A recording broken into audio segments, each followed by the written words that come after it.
महाराष्ट्राच्या राजकारणात एक मोठी चर्चा सुरू आहे, ती म्हणजे एकनाथ शिंदे यांनी खेळलेल्या मास्टर स्ट्रोकची।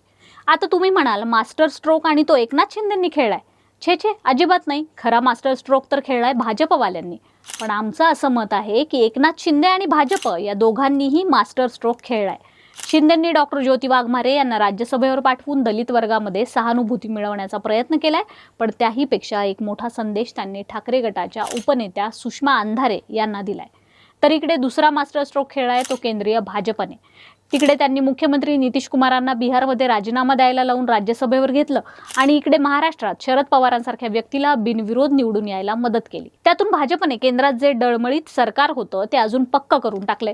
हे संपूर्ण राजकारण नेमकं काय होतं हे जरा आपण समजून घेऊयात। नमस्कार, मी अनुजा आणि तुम्ही पाहताय कार्यारंभ। जून 2022 मध्ये महाराष्ट्रात राज्यसभेच्या निवडणुका झाल्या होत्या। याच निवडणुकीवेळी एकनाथ शिंदे यांनी मोठं बंड केलं आणि 40 आमदारांना सोबत घेत सुरत मार्गे गुवाहाटी गाठली। त्यामुळे उद्धव ठाकरे यांच्या नेतृत्वाखालील सरकार कोसळून एकनाथ शिंदे हे मुख्यमंत्री झाले होते। नेमकं त्याच वेळी केंद्रीय तपास यंत्रणांनी संजय राऊत यांचा आवाज दडपवण्यासाठी त्यांना अटक केली होती। त्यामुळे ठाकरे गटात बोलायला कोणीच सक्षम नव्हतं। अशा वेळी ठाकरेंकडे एंट्री झाली ती सुषमा अंधारे यांची। ठाकरे गटात निर्माण झालेल्या पोकळीचा त्यांनी बरोबर फायदा घेतला आणि जिकडे तिकडे टीव्हीवर सुषमा अंधारेच दिसू लागल्या। एकनाथ शिंदे यांना मिंदे म्हणून त्या जाहीरपणे टीका करू लागल्या। अशा वेळी एकनाथ शिंदे यांच्याकडून अंधारे यांच्यावर टीका करण्यासाठी तेवढाच अभ्यासू चेहरा शिंदे शोधत होते, पण त्यांना हा शोध जवळपास 3 वर्षांनंतर लागला। सोलापूरच्या डॉक्टर ज्योती वाघमारे यांनी शिंदे गटात प्रवेश करून आपल्यातील वक्तृत्वाची चुणूक दाखवून दिली होती। शिवाय त्यांनी सुषमा अंधारे यांच्या टीकेला उत्तर द्यायला सुरुवात केली होती। इकडे अंधारे एका महत्त्वाकांक्षेने उद्धव ठाकरे गटात दाखल झाल्या होत्या। त्यांना आमदारकी खासदारकी हवी होती, पण तशी संधी त्यांना मिळत नव्हती। विधानसभा निवडणुकीत ठाकरेंच्या पक्षाला जास्त जागा मिळाल्या असत्या तर कदाचित सुषमा अंधारे यांना ती संधी मिळाली असती, परंतु त्यांचंही नशीब फुटकं म्हणावं लागेल। यावेळी त्यांना तशी संधी चालून आली होती, परंतु उद्धव ठाकरे गटाकडून सुषमा अंधारे यांच्याऐवजी माजी खासदार प्रियंका चतुर्वेदी यांच्यासाठी जागा पदरात पाडून घेण्याचे प्रयत्न सुरू होते। इकडे भाजपने त्याच वेळी एक गेम खेळला, तो म्हणजे शरद पवार जर राज्यसभेवर जाणार असतील तर आम्ही 7व्या जागेसाठी उमेदवार देणार नाही। त्यांनी ही घोषणा एकनाथ शिंदेंना न विचारताच करून टाकली होती। भाजपने एकतर महाविकास आघाडीतील ठाकरे यांना देखील संदेश दिलाय, तो म्हणजे शरद पवार आमचेच आहेत। त्यासाठी होळीच्या दिवशी सुप्रिया सुळेंनी मातोश्रीवर जाऊन उद्धव ठाकरे यांची भेट घेणं ही फक्त औपचारिकताच होती।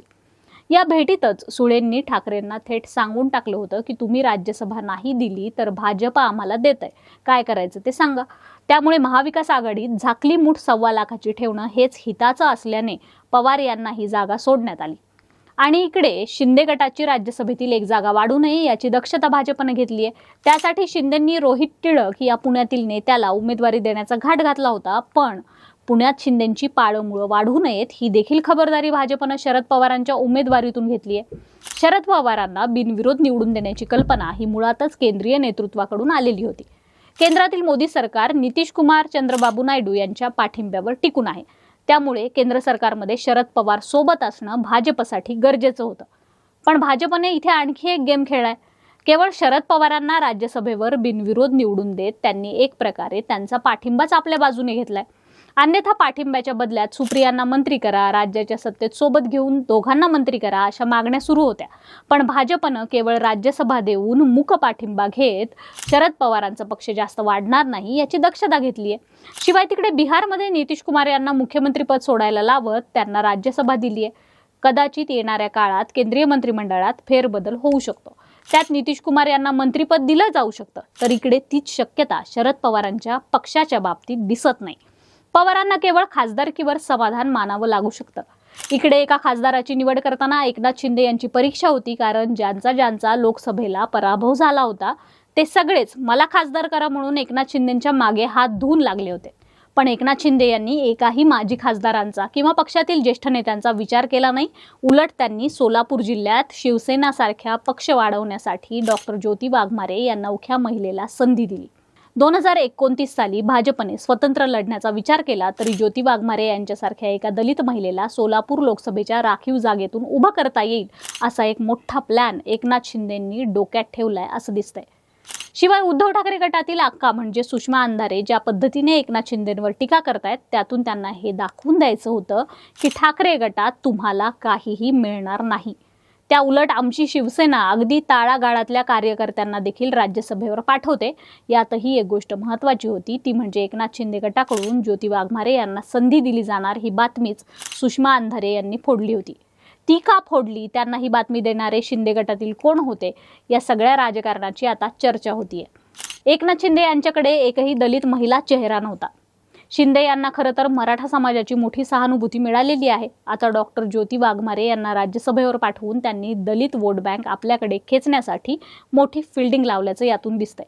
कारण ज्योती वाघमारे या संपूर्ण राज्यभर दलित समाजाचा अभ्यासू चेहरा म्हणून एकनाथ शिंदेंच्या शिवसेनेचं प्रतिनिधित्व करतील यात शंका नाही. बाकी तुमची मतं आम्हाला कमेंट करून नक्की सांगा. कार्यारंभवर नवे असाल तर सबस्क्राईब करायला विसरू नका. व्हिडिओला लाईक करा, शेअर करा आणि कार्यारंभ डिजिटल या फेसबुक आणि इन्स्टा पेजलाही फॉलो करा. धन्यवाद.